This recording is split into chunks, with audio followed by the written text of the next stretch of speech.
Thank you guys on stage for the tremendous worship this morning. You guys always, you take a person like me who has zero musical ability, and I'm always amazed every Sunday at what you guys do. But today was just, I don't know, maybe over the top. I don't know. But I just really appreciate that. We are doing this series called The Counselor. And basically what we've been doing, it all really comes back to one thing in our lives. It all comes back to faith. Faith, that belief in what we hope for, that belief in our lives that says, I haven't seen it, but I know God can do it. I haven't experienced it yet, but I know God has the power to complete it. And we've been doing this series, and let me just catch you up real quick. Week 1, the question was, how we handle the storms of our life reflects our roots of our faith. And much like a tree can get whipped back and forth by the wind, and much like some trees will get blown over by a heavy wind because their root system is really weak. In fact, I don't know if you've ever noticed this, but as a hurricane comes through, you know how you can identify the trees with the strongest roots? It's the ones that get broken off in the middle. When a whole tree gets blown over, that's because its root system was bad. Its root system was weak. But when a tree has strong roots and the winds blow, it may blow the limbs off. It may blow halfway down the trunk, but the roots stay sunk in the ground. And that reflects our faith. Last week we asked this question: what kind of faith does God honor? What kind of faith gets God moving? What kind of faith gets God responding on our behalf? And what kind of faith honors God?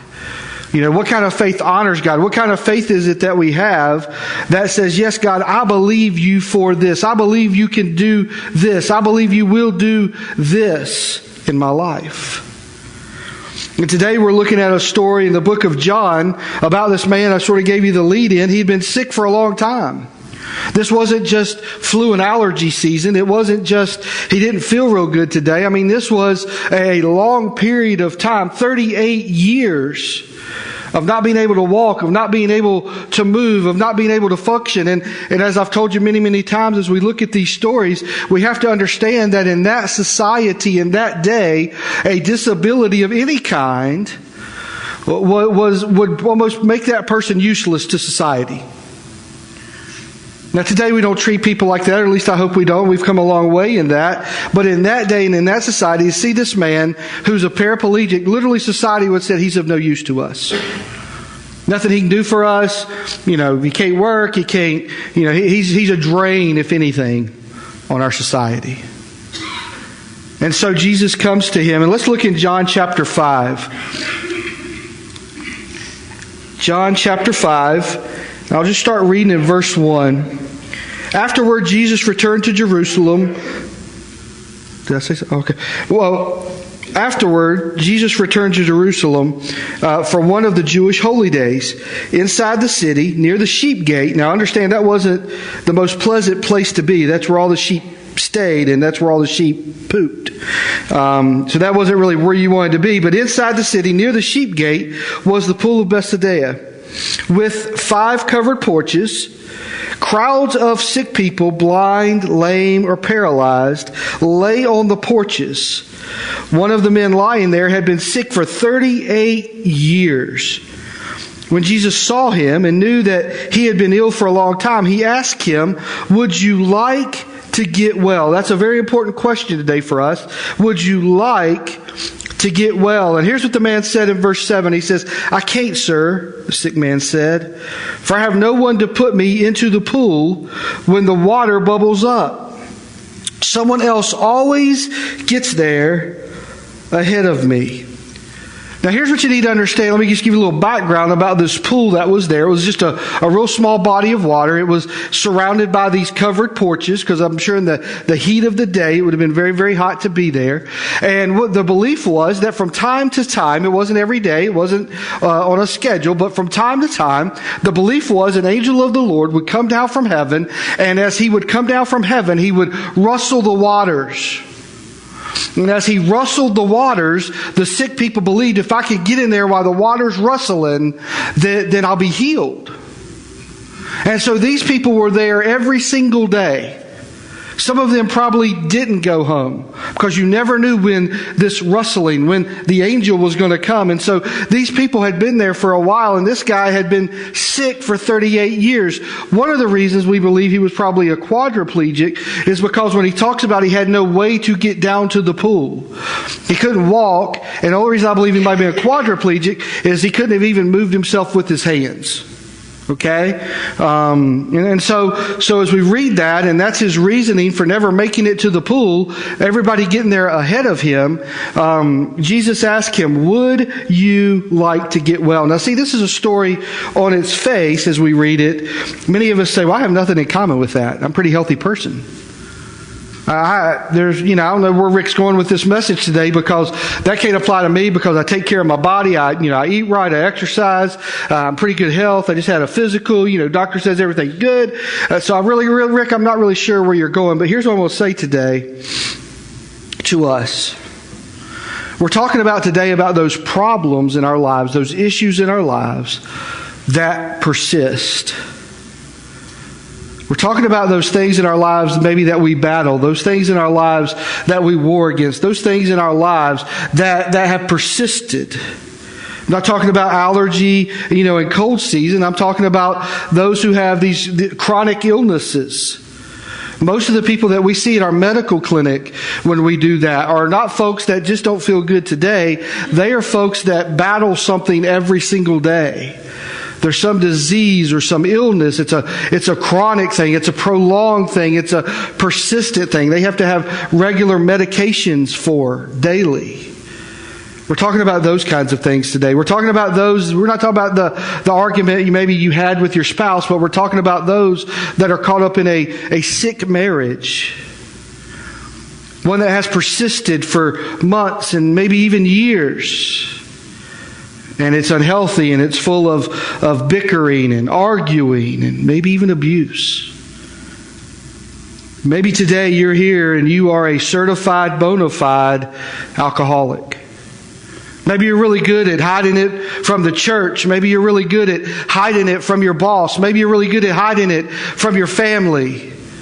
But the reality is in your heart, you can't make it without that bottle.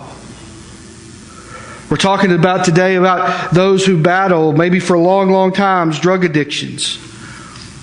Maybe it's illegal drugs or legal drugs nowadays, for that matter, or prescription drugs. But the reality in your life today, the reality of your heart today is you can't make it till that next hit. And it persists. And the question for you today is, do you want to get well? Do you want to get well? We're talking about those who have an addiction to your computer or your smartphone. You have to be on it. Or those of you that are addicted to social media. Hours a day you spend on it. When you don't get there, you actually feel jittery because you think you missed out on something. Maybe it's those websites or those pictures on your computer that you look at. But in your heart of hearts, though the person beside you may not know, and God knows today that you are addicted. Maybe you're here today and you're addicted to shopping. You can't even explain it. You just know that it makes you feel good to go buy something. And sometimes even what you buy doesn't even make any sense. Right? Why'd you buy that? I don't know. But you just know you feel better about yourself. There's something you feel good about when you can go shopping. We're talking about some in here today that may have an addiction to bad relationships. You would rather be in the wrong crowd than to find the right crowd. You would rather be in a bad relationship. You'd rather stay with what you know. You'd rather be with the familiar, even if it's bad, than step out and look for a good, positive relationship. So the question for all of us today is, do you want to get well? And the reality is, some of you just turned me off like that. Because the reality for most of us is we enjoy the familiar, even if it's bad. There's many in here today that would say, you know what? I am addicted, but I don't want to take the chance of breaking it. I'm familiar. with it. I know how to handle it. I know how to manipulate it. The question for us today is, do you want to get well? See, here's what I know, and I'm going to just lead us through some points this morning and get to the end of this story because something pretty incredible happens. But I know this, that the longer a problem persists, there are certain things that you and I are programmed to do.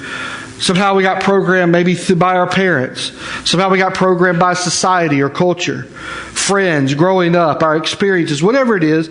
But somehow we've programmed ourselves. And so when we are caught in these persistent problems, we are caught in these persistent issues, there's usually three things that happen in our lives. The longer a problem persists, the more discouraged we become. The longer the problem persists, the more discouraged we become. This pool was a place of healing. He wasn't the only guy there, but he had been sick for 38 years, and I bet you his attitude on day one was different than his attitude today 38 years later. He'd become discouraged, defeated. I can't get to the pool. It's right there. I can see it. And I'm sure if he had been there for a number of years, I'm sure that he had seen the waters rustle many times. And I'm sure the first time it rustled, he probably did everything he could to get to the pool because he knew that's where the healing was. But he didn't make it. And I'm sure the second time, he whatever he was thinking he could do, roll his body or whatever, how could I get down there? I'm sure in his mind he was trying to think of all these ways I could get there. But he didn't make it. And the third time, and the fourth time, and the fifth time.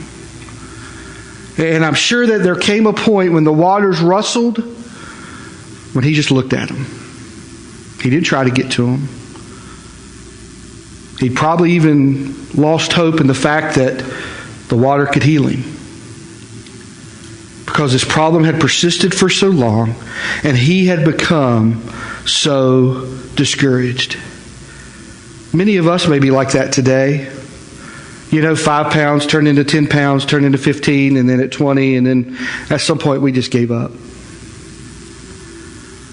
Some of us, we just thought, man, we're going to have the picture perfect marriage. Everything will be great. And maybe the first argument sort of threw us for a loop, but then the second one and the third one and the fourth one. And then after a while, we just said, what's the use? There was times when we went home and you flushed the pills down the sink, or you flushed the pot down the toilet, or you threw the stuff in the bottle down the drain, and you thought, man, and then a week later, you're back at your dealer. You're stopping by the liquor. By the way, have anybody noticed how many new liquor stores are popping up in our area? Does that say something? I'm just saying, I love our little town too, Jared, but that just says something about Middle Georgia when little liquor stores are popping up everywhere. And they look nicer than a lot of restaurants. But you know what's happened to many of us? You become discouraged. In fact, there may be some in here today, and you would even say, you know what? I even tried Jesus. I went to church for a month straight. I prayed every day. I read the Bible, or at least the parts I like. I gave Jesus a shot. And nothing changed. I was counseling with a young man on Thursday night. And he's going through one of those terrible teenage things. You date somebody for a long time, and then you break up, and things sour and they get ugly, and he's heartbroken. He really is heartbroken. And I was sitting there talking with him for like 2 hours. And we got done, and I said, well, let me pray for you, before you go. And we prayed.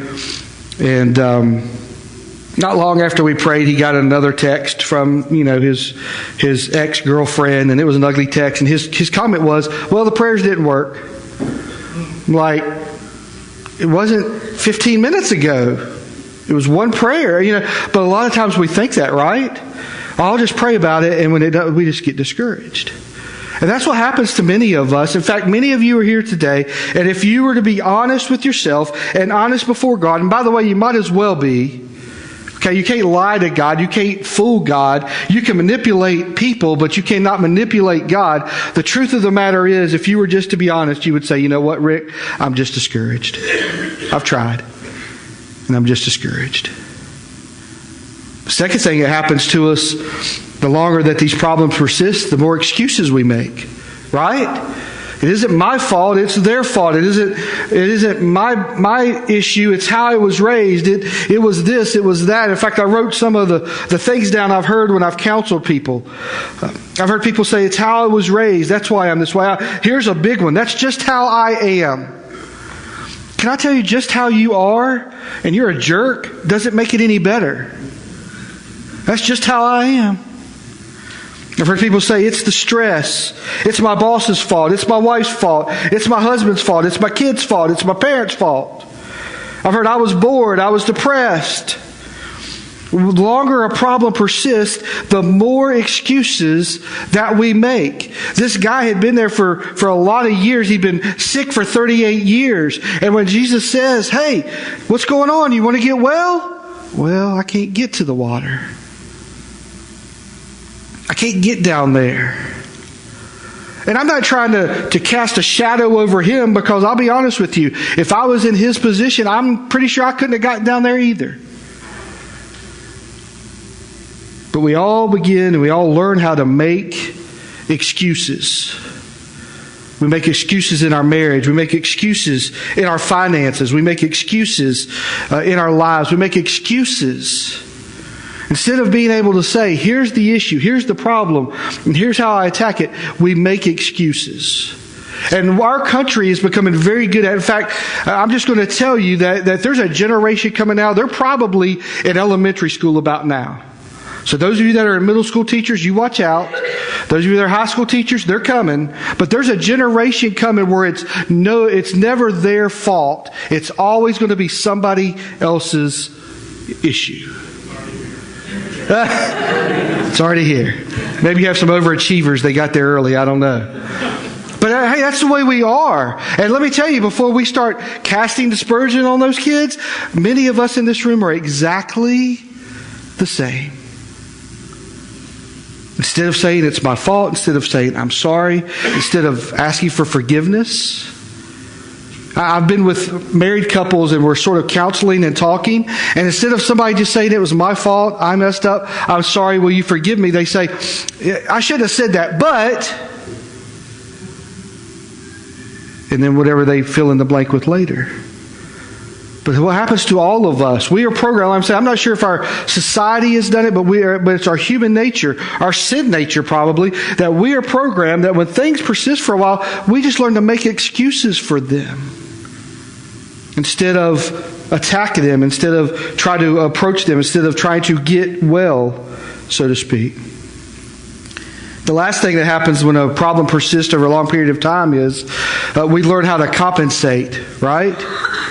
We learn how to compensate.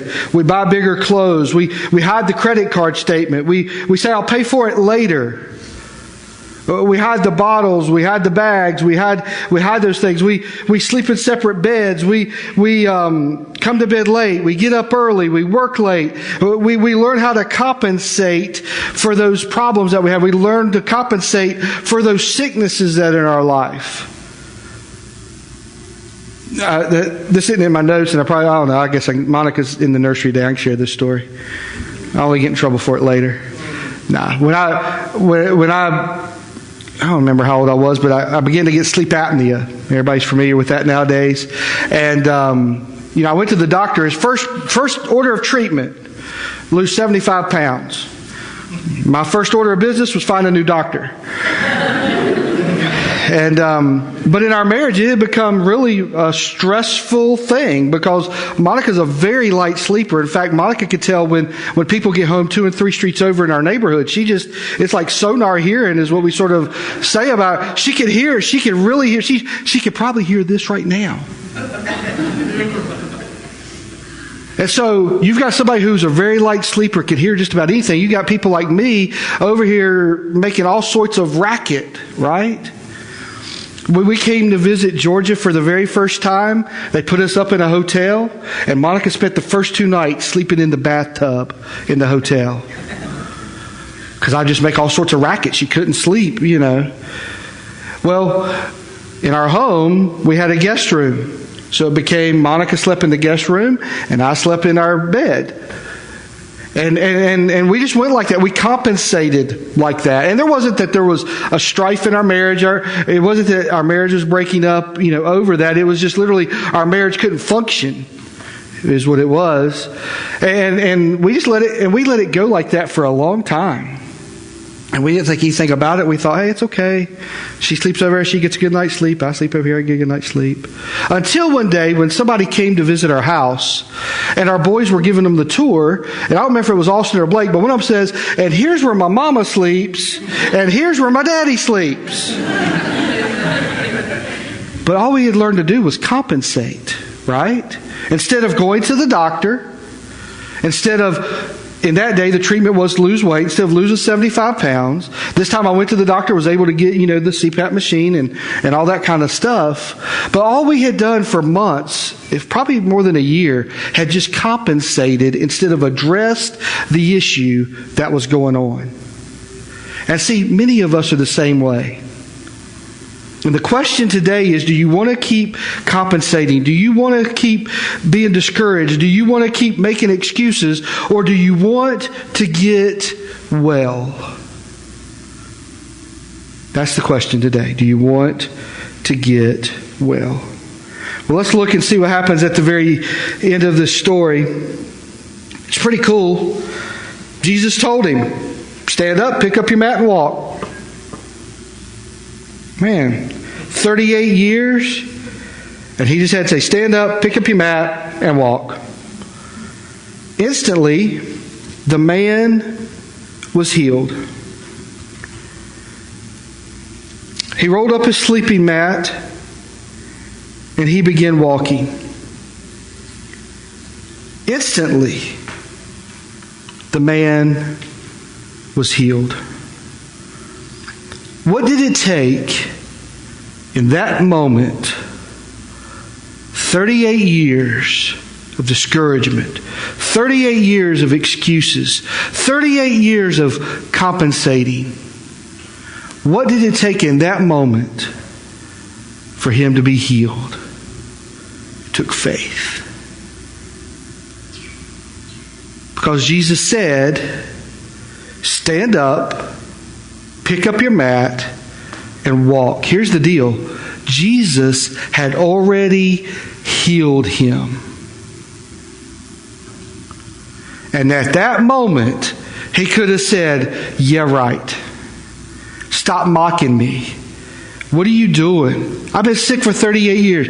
At that moment, Jesus had healed him, but at that moment, he had to have a step of faith to finally try to, after 38 years, stand up. And I'm sure when he did, I'm sure that he stood up and maybe his legs were a little wobbly. Maybe he was just freaking out. And I'm sure everybody around the pool that had seen him there for all of those years were like, it took faith on his part to do what Jesus said to do. And he stopped making excuses, and he stopped trying to compensate, and he wasn't discouraged anymore because Jesus had healed him. He did something in that moment that he wants to do for you and I today. It takes a step of faith to admit and to take the real steps to break an addiction. It really doesn't matter what the addiction is, but it takes real faith to admit it and to take real steps to break it. It takes faith to begin to repair a marriage that has been broken for so long. You say, well, does it take a marriage counselor? Well, they can help, but what it really takes is faith in Christ. You say, well, can I read a book? Well, you can read a book, that'll help, but what it really takes is faith in Christ. It takes faith to change a lifestyle that you've had for years. Maybe in this case it was 38 years. I've witnessed this kind of healing. And it's pretty amazing. I imagine the guy at the pool when he stood up, I imagine everybody else looked. And they were witness to the fact of this man's healing. And I know that I've heard stories and know of stories of people's healing. My dad, he was of that generation where you began smoking cigarettes at like 10 and 11 and 12 because by 13, 14 you were working and you became an adult a lot quicker back then. And my dad used to smoke and smoke and smoke and smoke, and it drove me crazy, and I hated it, and I got mad and all that. But he was just of that generation, and he smoked, and there were times when he'd say, "I'm going to quit." And after about 2 days we would beg him to smoke a cigarette because he was so grouchy and angry and mean. And when Monica and I got married, we knew that was going to be an issue for us. She's severely allergic to cigarette smoke. And back in that day in Virginia, it wasn't no smoke restaurants. It was sort of the smoking area and the non-smoking area and all that kind of stuff. Some of you are familiar with that. And when Austin was born, my dad stopped smoking like that. I'm like that. I didn't say 6 months. I didn't say 9 months. I didn't say a year. Like that. He stopped smoking. He chewed juicy fruit gum like it was going out of style for a while. I mean, he looked like those teenagers, that ball. He was just chewing but he stopped like that. And I asked him, I said, "Dad, how are you able to stop? Just like that?" He said, "I finally got to the place where I prayed and said, God, I can't do this. I have to have your help." Like that. He was healed. And he hasn't smoked since. In fact, now he's the one, when you go somewhere, he's the one over there doing all of this kind of stuff. And if I'm going to be fully honest, if I'm just going to be really transparent with you today, I would tell you that I've lived sort of a lifestyle of that as well. From the time I was in middle school, I was sort of the chubby kid. And I did hit a growth spurt, but I never lost that mentality of the chubby kid. I never lost the mentality. I can remember that in my life, food was a comfort for me. That food was a thing, not only was a comfort, but I would run to. I can remember my mom would make Hamburger Helper. I love Hamburger Helper. And my mom would make Hamburger Helper, and I'd have this whole huge plate of it. And I'd come upstairs and I'd say, "I can't believe I ate the whole thing." Grape soda. Love some grape soda. Pizza. And what happened in my life is, as I got into high school, and even though I hit a growth spurt, my mentality never changed from that chubby kid. And so my weight has always been an issue. It's been an issue all of my life. The food choices I make has been an issue all of my life. And one of the things that happened in my life, and I don't know if, I'm sure it happens in yours, but I reached a point where I said, "Don't worry about it." Some of you have been here long enough to know that just about 7 or 8 years I ran a triathlon. Trained for a year. Got in shape. I can remember coming to church with my shirt tucked in and standing right over here like this and having people come and go, "Man, you're looking really good. Man, you're looking really good. Man, you're looking really good." Thank you, thank you, thank you, thank you. And then 5 pounds, 10 pounds. I would take my shirt off today and shit. No, I'm just kidding. But for me, and I shared this at our men's group a couple of months ago, but see, for me, it isn't a food issue. It isn't a physical issue. It's really an emotional and a spiritual issue. And so I, like this man, for years, have been discouraged. I have, like this man, made lots of excuses. I have, like this guy, learned to compensate. I have 4 different sizes of clothes in my closet.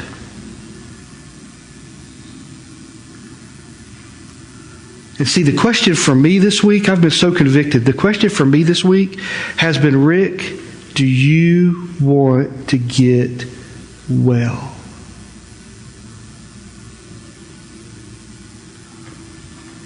And the question for you today is, do you want to get well? Because I'm going to tell you today, publicly, that I'm planning to change some things. And it's not going to be easy. I'm sort of laid out a plan of some more exercise and a little less food and some of the right food. And that's going to be tough. I'm just telling you, 38 years, 48 years is a long time to eat bad and eat wrong and change. But this week I was so convicted as I did this message. I just kept hearing God say over and over and over, do you want to get well? And so I can't come to you today and talk to you about getting well until I'm willing to say, I want to get well. So I don't know what your issue is today. And I don't know if you've really battled it for a year or maybe 20. And I don't know the specifics. And the cool thing is, I don't have to. Because the one specific thing I know is that there's a God in heaven who sent His Son to this earth, who died on a cross, who wants to save you from your sins and come be in your life to give you the power over that thing. It's not your power, it's His power. And so whatever your sickness is today, whatever your issue is today, like Jesus said to that man, do you want to get well? I say to you today, do you want to get well? And like Jesus said to that man, stand up, pick up your mat, and walk. He'd already been healed. I say to you today, stand up, pick up your mat, and walk. Because Jesus already wants to. Listen to Hebrews 11:6. We've talked so much about faith in this series, but Hebrews 11:6 is such a powerful verse. It says, it is impossible to please God without faith. Oh, but I go to church every week. Without faith, it's impossible to please God. Well, I give to the church. I serve in the kid ministry. Without faith, it is impossible to please God. It says anyone who wants to come to Him must believe that God exists and that He rewards those who sincerely seek Him. Today, I tell you, Jesus loves you. And I tell you that He has the power to defeat whatever illness, addiction, or problem, or broken relationship in your life, if you want to get well. We're going to pray, and when we do, the bands will come up and lead us in a song. And the theme of the song is "We Are Here for You." I want to tell you today that He is here for us. And while we sing, you may want to come forward and pray. That may need to be your first step of a new day. It may be your first step in your life of after 38 years of battling, after years of compensating, years of making excuses, years of discouragement. Today, the first step for you may be come forward and pray. Come to the one who has the power to heal you. Let's pray.